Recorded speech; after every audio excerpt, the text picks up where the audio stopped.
Hello, fellow diamond painting addicts, and welcome back to Diamond Painting Anonymous. I'm Daphne, and I'm here today for this week's WIP and Chat. If you're new here, welcome. If you're not new here, welcome back. WIP, W-I-P, stands for Work in Progress, and this is mine. You are welcome and encouraged to go grab whatever you are working on and work alongside while I chat. Or alternatively, you can treat this as a podcast and just listen along while I chat. Today, I am going to be working on my Medusa doll maker project. This is called Gamer Girl, art by Medusa the doll maker. This is from DIY Moon. This is the second of the two canvases that I bought from them, and I'm excited to get started on this one. So I'm going to move things around a bit, zoom into the section where I'm going to be working, and I will be right back. Don't go anywhere. All right, I've got my timer going, I've got my notes and everything, so I think I'm ready to go. Let me start laying down some drills here. So let me start with my life update. First of all, it has been so unbearably hot this last week. My husband works outside all day, every day, and one of the guys on his crew has been hospitalized twice now for heat stroke and or dehydration. And this last time it was bad enough that they're basically going to put him on some short-term disability until he recovers, which also means hopefully by the time he comes back to work that it will be cooler and that won't be so much of an issue. But yeah, it's been so terribly hot, and my husband has to be super careful because one of the medicines that he takes for his diabetes actually makes you more susceptible to heat. So he has to be super careful, make sure he's getting in out of the sun several times during the day. Luckily for him, he is one of the foremen, so he has the ability to go sit in his truck and cool off. And I mean, they take breaks and everything. It's not like they're out in the sun with no breaks whatsoever, but it's just so hot. And especially sometimes when they're working up in the bucket in the air, there's no breeze at all. And, you know, they have to wear long sleeves and big gloves for safety measures. And yeah, just super, super hot. I remember my first teaching job, we had like a career day, and they had people come in, local people, but that had all different kinds of jobs to show the people. It was a very rural school, to show the kids, you know, what kind of jobs might be out there that maybe they hadn't thought of beyond farming. One of them was a lineman, and he had the big truck, and he was showing him how to operate the bucket and all of that, but he had his big gloves, and it was a hot day. It was, you know, almost summer then, and we were outside in the parking lot on the, you know, hot asphalt, and he was showing him the gloves. You know, it was a big pair that goes up to your shoulder, and you could buckle it behind your back so they didn't slip off. And he's like, yeah, on days when it's really hot, like today or even hotter, he's like, you take them off and you just dump the sweat out of them. And I was like, ugh, not a job I ever want to do. I always tell my husband when he's complaining about stuff like that, that's why he makes the big bucks, because nobody wants to have that job. I certainly couldn't do it. You know, he comes in hot and sweaty and dirty and covered in bug bites, and yeah, just no. Especially after he's been storming. That's one of my rules. After he storms, his clothes don't come in the house. He unpacks his suitcase in the garage, and then our laundry room is in the door that leads to the garage. So he unpacks everything and it goes straight in the washing machine to get washed before it comes in the house. And he's like, well, some of these are clean, because, you know, they have on storms, they'll have like a laundry service that will wash clothes for them. I'm like, I don't care. It's all getting washed again. It's been packed in that suitcase with all your dirty, grubby clothes, so it's not really clean. This is going to get washed again anyway. He laughs, but he does it. So I'm enjoying the snap on my little glue dot today. I put in a fresh one, and it's making me happy. I love that sound. I often wondered if it annoyed my husband, because, you know, I'll put a new glue dot in and then I diamond paint out in the living room where he's watching TV and stuff. He's been watching CFL football this weekend. I'm like, doesn't this noise not bother you? And he's like, what noise? Because he can't hear it. He has tinnitus, and so he doesn't hear background noise very well sometimes, which I guess is good, although is kind of annoying. Where were we? We were at some store, and he'd put his card in, and it was beeping for him to take it out. I'm like, you can take it out now. And he's like, well, how am I supposed to know? I'm like, it's beeping at you. He goes, it is? Yeah, can't you hear that? No. Well, it's been beeping at you for the last 10 seconds, so, you know. All right, let me pick a different color. Hubby got called out on a very short storm last weekend.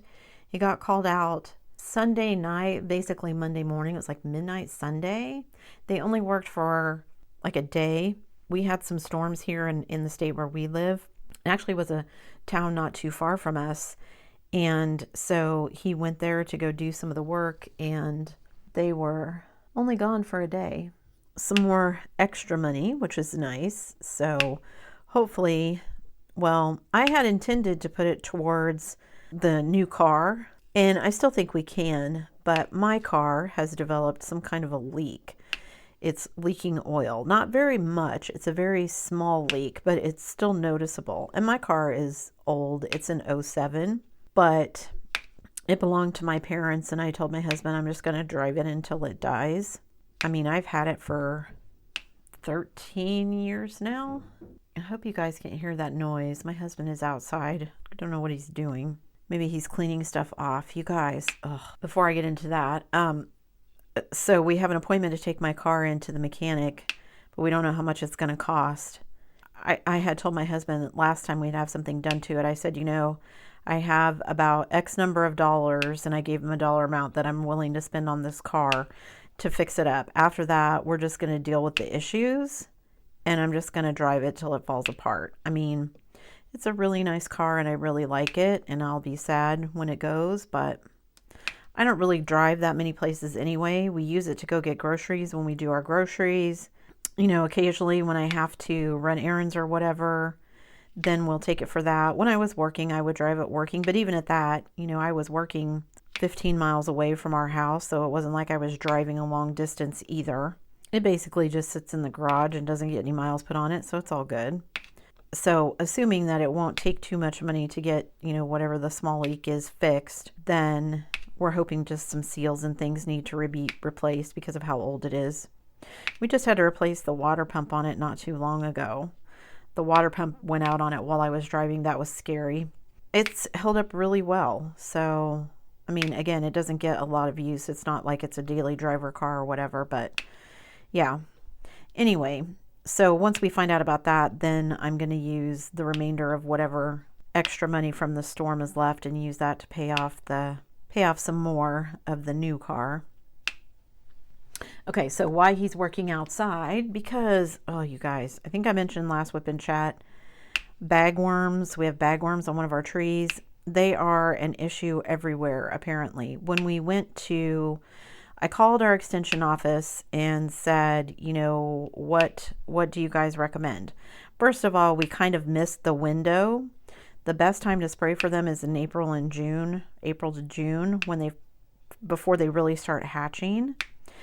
And we missed that window, but they said, here's this, it's called spinosad, and they recommended that. We went and got that. When we went and bought some, we were talking to the lady it was a nursery, and she said, oh yeah, I've had the same issues. I've sprayed my trees. And she's like, I sprayed them a couple days later again. And she just had one tree that was kind of bad. And I just said, yeah, I've never had this problem before. And she said, yeah, they're just really bad this year. I don't know if it's the heat. I don't know what's making them really bad, but it's not just us. So I guess, you know, at least there's something. So we sprayed the tree in the front yard, and then we have like 4 or 5 trees along the edge of our property. We have an empty lot next to us. We own it, but there's no house on it. When we bought our house, the guy that built the house was planning to build another house on that lot, just hadn't divided it up yet. And so we ended up buying the lot as well. And it's got some nice big old trees on it, kind of edging on both the street to the south of us and the street in front of our house. of those 4 trees, only one of them had the bagworms. So I guess, you know, that was good. But we also have, behind our house, we have a small fenced in area where we had our dogs. And then behind that, we own the property all the way to the alley, but there's a bunch of trees and just kind of like there's a really big brush pile that was there when we moved in that we've never cleaned up. And there's just, it's like a little place for animals to live. We don't ever drive in the alley because we have a driveway. Other people, the way that the city used to build houses, all the people had, your driveways were in the back, so you drove through that back alley to get into your garage. Our house is not set up like that, so we very rarely use that alley. And so we just don't go out there very often, especially now that we don't have dogs. And I look out the door the other day because my husband had replaced, we have a couple of bird feeders. My husband had replaced the bird feeders, put food in it, and so we were watching for birds, and I realized one of the cedar trees out there is just absolutely covered in bagworms.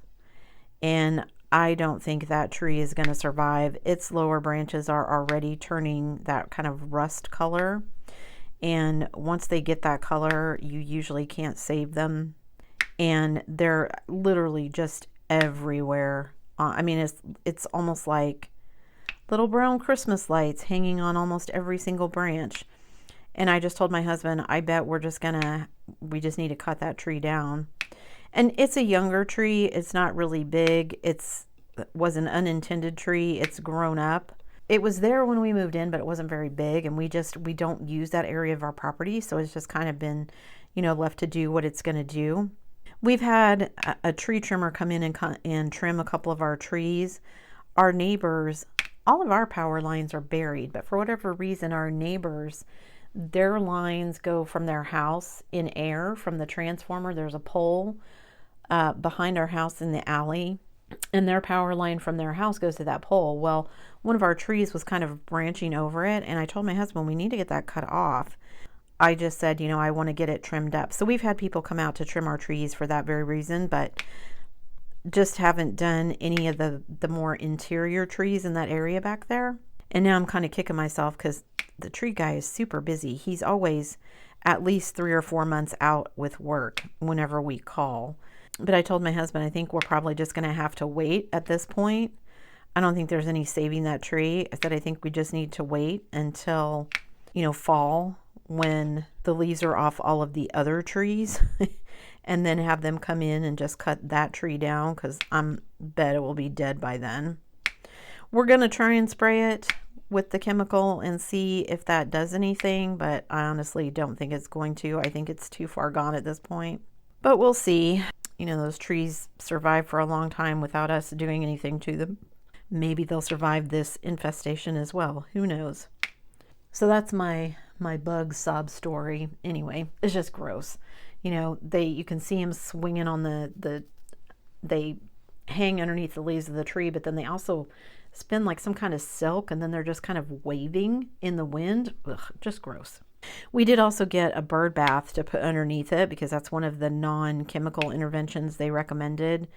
Get a bird bath and put that underneath the tree to encourage birds in your tree, because they'll eat the bagworms. We have plenty of birds already.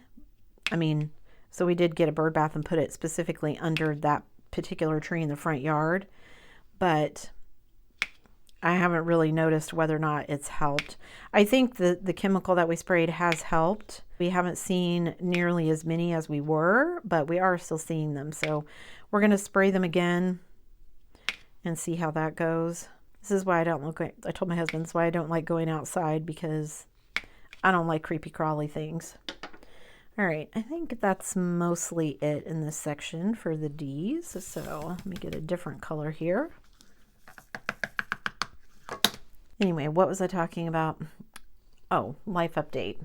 Everyone's healthy and well. We seem to all be doing okay. Nobody's been sick, other than having to watch out for hubby and make sure he's not getting heat stroke or anything. My son went out to play disc golf with his friends the other day, and he came home all sunburned. So he's now peeling and regretting some of his life choices. He doesn't like that it's peeling and it's making him crazy, but we've been putting lotion on it, and you know, he put aloe vera on it after he got the sunburn, and but it's still peeling, and the back of his neck peeled, and then I don't know if he reburned it. I mean, it was pretty tan, and he put on suntan lotion when he went out the next time, which was several days later, but it looks like it's peeling again. So like, well, you apparently just need to make sure you do a better job of putting sunscreen on your neck. I was just thinking, I called it suntan lotion, and then I called it sunscreen. I think when I was growing up, do you remember? I remember, oh, I need a suntan. I'm going to go splash myself with baby oil and go lay outside in the sun until I'm burnt to a crisp, and then eventually I'll turn brown. I stopped doing that because I don't ever, you know, I had friends who could do that. They'd go out, they'd turn red, and 2 hours later they'd be this nice brown tan color. Yeah, I just burn. I like to tell everyone I have porcelain skin because I just don't go outside very much because all I do is burn. Oh, you guys, I found a new, well, I saw an ad for it, and I asked my husband. It seemed like something my husband would love. It is called, it's like a loot box / like food meal service delivery thing. It's called Universal Yums, and basically you get a box every month full of foods, snack foods from different countries. And it was less expensive if you did it for a year at a time, but I was like, do we want to do a whole year when we're not sure if we're going to like it? So we opted to do just month to month.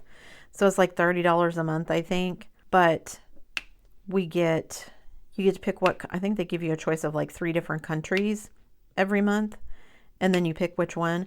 But my husband is always, I mean, that's his favorite thing about going grocery shopping. That's why I prefer to grocery shop online, because anytime that I take him in, I've had to learn that if he goes with me, I'm one of those people, I go in with a list. I look for the stuff on my list, and when I'm done shopping, right?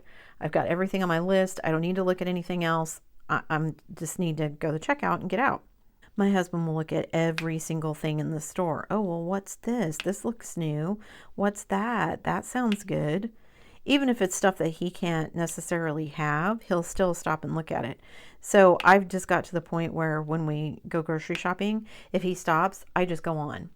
Eventually he'll catch back up with me, because if I wait on him, we'll be there forever.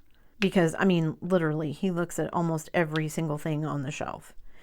And so I saw the box and I was like, oh, that seems like right up his alley. Not only is it, you know, all these new things that he's never tried before, it'll be from all these different countries, and it sounded fun. And I figure it was timed just right, because the very first country, one of our choices was Greece. So I was like, yeah, let's do Greece. What kind of snacks do they have? Some of it's candy, some of it's just like potato chips, or, you know, things that are considered snacks in that country. So I thought that would be fun. I keep trying to get my son to cook for us. I do not like to cook. Never have. Don't ever see myself liking it. I like to bake. You know, if you want pies or cookies or cake or cupcakes or anything like that, then I'm happy to do that. I do not like cooking. You know, baking for me, you measure everything. If you follow the recipe, it always comes out nicely. And you generally only have one thing going on at the time. Like, I'm not usually trying to make cupcakes and a cake and a bunch of cookies all at once, right? Baking I can do. Don't like cooking. My son likes cooking. He likes baking too, but he likes cooking as well. And he has been kind of experimenting and looking up different seasonings and flavors and things to try. You know, he'll cook chicken and try some new things. He made some last night.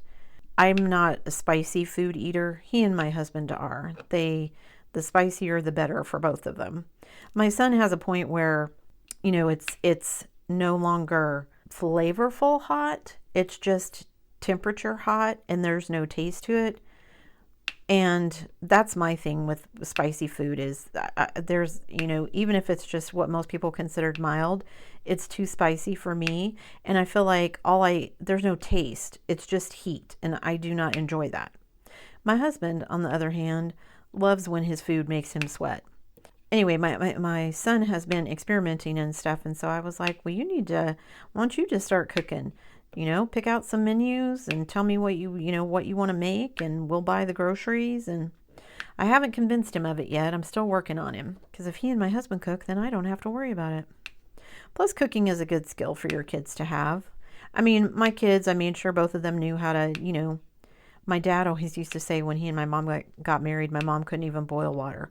So my kids knew how to do basic things, like make macaroni and cheese and a couple of dishes so that they wouldn't starve if they had to cook for themselves. But no, because I don't cook, no real fancy dishes or anything like that. I think my son would enjoy it. I don't think I've convinced him of that yet. But I'll work on him. Once we get these, I'm expecting he'll try this snack box thing, whatever it is, with us as well. See if we can introduce him into some new things. That was one of the fun things about going to Canada. Oh, last time, not when we went in May, but when we went up there in January, I'd never had an Nanaimo bar. And we had actually meant to get one the time before that, whatever it was, when we were there. But we just didn't have enough time, or we didn't have some place to refrigerate it. I can't remember why we didn't get it. But anyway, we didn't get it. So when we went up in there in January, we stopped and got Nanaimo bars. It was actually pretty good, even though I don't really like coconut. Wasn't a ton of coconut in it, but it was fun to try some new stuff. And when we went up last time and we were staying in my brother-in-law's cottage, we were able to go shop for groceries and have an actual refrigerator to put them in and a place to cook and all that. And it was fun kind of going around and seeing, how different it was from home and what different things that they had and all that kind of stuff. My son fell in love with, he likes to drink coffee. He likes cold brew coffee. And so he started buying that. He's got a particular brand that he really likes. And he mixes that with some coffee creamer, and he drinks it's almost like a frappuccino, cold frappuccino. He fell in love when we were up there last time with the Tim Hortons double creamer, which we can't get anything really Tim Hortons here. Target does carry Tim Hortons like ground coffee, but other than that, nothing like that. So he also tried the Tim Hortons double ice cream while we were up there, and he really liked that. So, and I have started taking my French lessons with Rosetta Stone. I'm only through the first week, but I told my husband, there's a lot of places where it wants you to, pronounce things. All the words sound the same to me. The difference between they are swimming and he is swimming, the sentences sound exactly the same as far as I can tell. They're spelled differently, but the pronunciation is exactly the same. And so it's so confusing. And I'm doing it on my phone most of the time, so sometimes I need to make the pictures bigger. I mess up because I can't really see. The pictures are so small, I can't really see what it is. I haven't tried doing it on my computer. Maybe I'll do that. I don't really have a microphone set up on my computer, though, so that might be difficult. I figured it was easier to do on my phone just because, my phone is always with me. I can just open it up, do a couple of quick lessons. But it's been fun kind of learning. I learned a lot of, just basic vocabulary and stuff like that. And, car and girl and boy and man and woman and that kind of thing.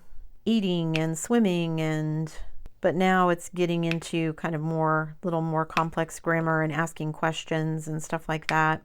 I hit the je suis section. But I do find it a little confusing sometimes because, when I do look at it to try and see how things are spelled and things like that, I get confused because then I get into, well, why is it this instead of that? Because, all languages are weird. For every rule a language has, there's always an exception. English is the same way. it doesn't really explain any of that, right? Because the goal of it is just to get you to be able to understand it. It's not really focused on writing and everything, which is fine, but it's been fun. So we'll see. Like I said, I'm only a week into it, but we'll see. We'll see how I do.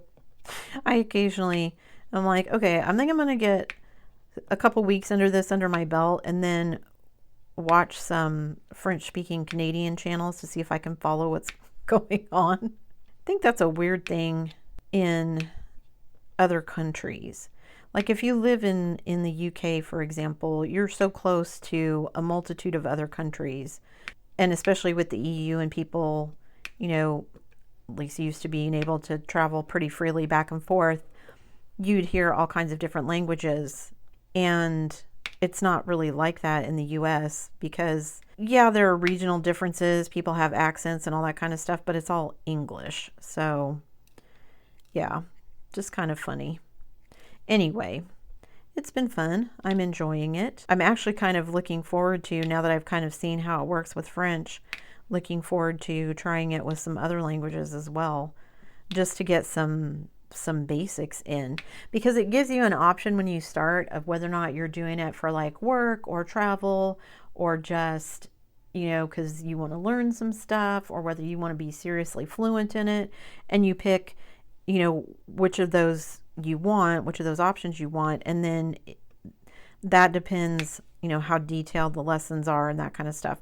So like other languages, I don't know that I necessarily need to be able to understand them as well as I want to be able to understand French.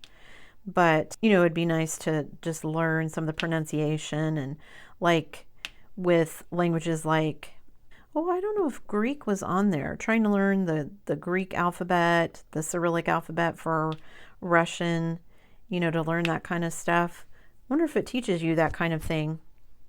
Maybe only if you say you want to be fluent in it or something. But yeah, I'm enjoying it. So I've been working on that, as well as working on all my diamond painting stuff. And then I've fallen down this big rabbit hole, you guys. I started, you know, down the rabbit hole of making my own release paper, which I'm having an absolute blast with. I made this cover paper, release paper for myself with the image from Medusa the doll maker on it. While I was looking that stuff up, I came across some videos of people who are like, oh, here's how I make, you know, my stationery products. And I watched a video of this lady that makes her own like to-do memo notepads, you know, like or grocery lists, you know, like you can buy a notepad that's got like a little cute thing and then it's just lined paper. So you can make your to-do list or your shopping list or whatever on it. And she was showing how to make it at home. And I was like, I'm constantly on the lookout for stuff like that I could make myself. And it's really pretty simple. And since I use Canva, and between that and my cutting software, some of the stuff is so stinking simple to just make myself. And so now I've kind of fallen down this rabbit hole of what other things could I make? My daughter came over yesterday and I was like, okay, I want you to draw this, and this for me. And because she's a really good artist, and she draws in that kind of chibi anime style that I like. So I was like, I want you to draw these for me, and then I'm going to use them to make like stationery and stuff, because I think that'll be fun. So she's supposed to be working on some of that stuff for me this week. So next week I can start experimenting with stuff like that and see how it goes. I really like the drills so far. The drills are super nice, and I'm loving how this is coming together. I like this kind of slate with the dark purple.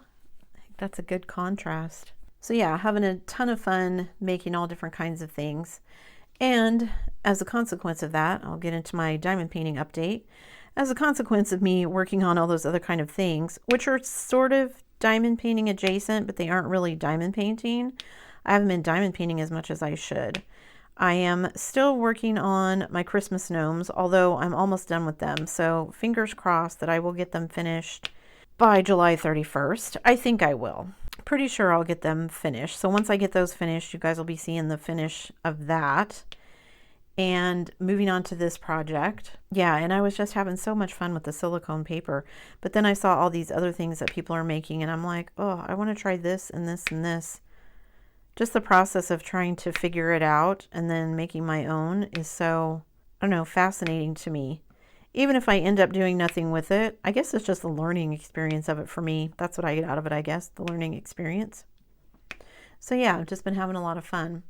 So, and, you know, I told my husband eventually I'll have enough skills that I'll know how to do all the things I want to do if I decide, because it's always been in the back of my mind, I want to open a business once we get up to Canada. I just haven't figured out what kind of business that is yet. I don't know if I want to do stationery. I don't know if I want to do diamond painting, you know, related stuff. If I want to do diamond paintings, I mean, it's pretty, I don't want to say it's simple, but it's not difficult to set yourself up to sell diamond paintings. The way that I want to do it, I think I'd need to do some more research and stuff, but I've done so many other things. I've now made my own cover papers, which I'm having a blast doing. And you can use those for other things besides just diamond painting. So that's been fun. Let's see, I've made my own cover minders. I make my own stickers, my own decals. I tried making polymer pins, clay polymer pins, you know, like taking the pink pins and then wrapping them in clay.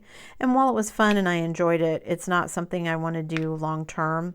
That one, just a lot of materials I didn't want to spend time and energy working on and learning how to use. Just clay is not a medium I'm interested in.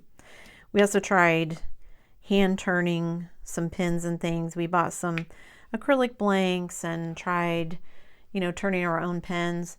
It's way harder than it looks, and I didn't like doing it either. It's too messy for me, which sounds like a weird thing to say, but yeah, it was too messy for me. I think that's pretty much is what it came down to. But at least I can say that I've tried it. We've tried making our own 3D printed trays out of both, you know, the filament and the resin. And while we can do it, it was just, the process was way fussier and messier. Again, I guess that's a theme for me. Yeah, stationery is probably going to be where it's at for me. But, you know, I've also thought about, you know, doing like a drill supplying and, like I said, my own diamond paintings and that kind of thing. I just don't think that's something I want to get into at this point because, you know we're going to be moving, whether that's within 6 months or the next year for sure. Then I don't want to have to try to pick up and move everything across the border. I just think that's going to be too much hassle, you know, not only for the logistics and, you know, legalities of moving the business to another country, but just, you know, shipping and packaging. And yeah, I think I'm rather wait to do that. But in the meantime, I'm having fun learning how to do lots of things and make lots of stuff that I can make for myself, even if I'm not making it for anyone else yet. Like I said, I'm having a ton of fun making these release papers and coming up with ideas and things. So that's going to be fun. Oh yeah, I haven't tried this yet. Well, I made my own logbook, which got me thinking I'm going to redo my logbook for 2024, I think, because yeah, I don't know, because I want to, but I want it to be a little bit different. So that's a project in the back of my mind. And then I've seen several people make videos about, you know, printing out your own kind of cross stitch pattern conversion thing and turning it into a diamond painting, you know, printing it on regular paper and then laminating it. And I think it was double-sided adhesive instead of glue. But I mean, for a small kit, I think it would be fine. That's something I want to try. I've seen, you know, people doing cross-stitch conversions on like plastic and then, you know, making like a really big one and putting it together. At some point, I might want to try something like that. I don't know. There's lots of things I still want to try. But yeah, just having fun learning new things. And then I fell down this rabbit hole of making my own memo, you know, to-do list, grocery list type things. And I'm like, oh, I could make like little memo pads for myself. I could make this, I could make that. I think it's all because it's stationery. I told my husband for years, you could drop me off at an office supply store and just leave me there and I'd be happy. I love, love, love going to like Office Depot or Staples or someplace like that and just wandering around looking at all the pens and the paper and the office supplies. I remember when I was a kid, my dad had like an old 10 key adding machine, like literally one of those with the paper where you had to, like, when you wanted to total it or move the paper, you had to pull the little handle. And I remember going out into the shed where he had it. I don't even know why we had it. My dad was an engineer. I don't even know where it came from, but it was super old and it was in our shed. And I would get it out and pretend like I was, when I was little, pretend like I was, you know, the owner of a store and people were buying stuff and I was ringing up their items. Isn't it funny what you pretend to be when you're a kid? Anyway, got off topic there. But yeah, love office supply stores. My sister is the same way. I wonder why that is. Back to school time always gets me as well. I see, you know, all the stores have out all their paper goods and everything. And I'm like, oh, I need to buy paper. Even though I already have reams of paper at my house. I don't need it. I just want to. So yeah, lots of projects and things that I still want to try. Having a blast doing that. Then also, I want to get into trying some other new things as well. Yeah, so if there's a project out there you guys think I would be interested in, please share. I would love to. Maybe there's something out there I haven't seen that I would love to try. I guess I was just in a mood for trying things this week. I went out and decided that I was going to get some diamond paintings. I had been holding off. I hadn't bought anything this month really, except for a couple of tools. And I wasn't going to buy any diamond paintings. And here we are, you know, it's almost the end of the month. And I thought, oh, I'll just hold off for a couple of days and wait and get them in August. And then I thought, why? I mean, yes, I want to stay under budget, but I mean, the budget is there so I can spend it. So why am I trying to hang on to it? I mean, I can hang on to it until, you know, Black Friday, Cyber Monday or whatever, but I don't have to. And there were some new things I wanted to try and some new kits I wanted to get. So I finally just said, you know what, I'm just going to spend the money. So I ordered 2 new kits from Oraloa that I'm excited about. And then I got a diamond painting from a new company that I've never tried out before. And then I decided, I think that's going to be one of my goals the next year, is to try out at least one new company a month. And I think also next year, I'm not going to give myself a budget. I mean, I'll probably give myself one in my head. You know, I don't want to get to where I was the very first year when I started diamond painting and I was like, you know, spent thousands and thousands of dollars. But I could spend more than I do. So I think next year, instead of being so worried about the costs of things, I'm just going to focus on getting things that I like. I think I've gotten to the point in my diamond painting where I've tried, there's always new stuff coming out, so there's still going to be stuff for me to try. But for a lot of the basics, I've kind of figured out what I like and what I don't like. I can focus on the things that I do like and spend my money there. I haven't tried making my own putty, and I don't buy putty from people on like Etsy and whatever, because 99% of the time it's all scented, which is great. And I know a lot of people like that. But for me personally, the scents set off my migraines, so I just don't use scented putty. So yeah, probably not something I would ever be interested in trying out, just because, you know, I mean, yeah, you got a basic putty recipe, but the fun is in coming up with all the different smells, right? Anyway, so I'm excited. I've got 3 new diamond paintings on the way. I get to start this one. I'm almost done with the gnomes, and I'm actually still patting myself on the back that I managed to finish the Pegasus one, because I think because it had just been sitting on my desk for so long that, and you know, in the back of my mind I was like, well, I'm just going to do, you know, a section one section every week or something. And then I didn't even make that happen. And I was getting frustrated with myself. So once I sat down to work on it, I was like, I'm just going to work on this because I don't want to break my stride. So once I got started on it, I just kept going until I finished it. And again, I'm glad I finished it. Like I said, I'm still kind of patting myself on the back for that because it was a bit of a slog. But I learned a lot. And yeah, it's a lot of diamond painting hours I'm going to get to count. That's the other reason I'm hoping to finish my gnomes. I might get over 100 hours in a month finally if I can add my gnomes onto it. But we'll see. I've got some TV watching my husband and I are going to do, and I diamond paint while we do that. So hopefully that will give me enough hours in to get it finished. I'm almost done. I basically have everything done except one gnome. And it actually goes pretty quick. But I love it. I think my sister is going to love it too. I can't wait to give it to her for Christmas. I was actually going to box it up and give it to her before then and just tell her it was like an early Christmas present. But I think I'm actually going to wait until Christmas to give it to her. So don't anybody tell her, because I think that will be fun. And I'm also still debating whether or not I want to go back and buy that Miles Morales Spider-Man one for my nephew. I need to go back and check the size because I think it's not a very big one. And if it's not super big, because the SpongeBob one and the Marvel ones that I gave him were both pretty hefty sizes.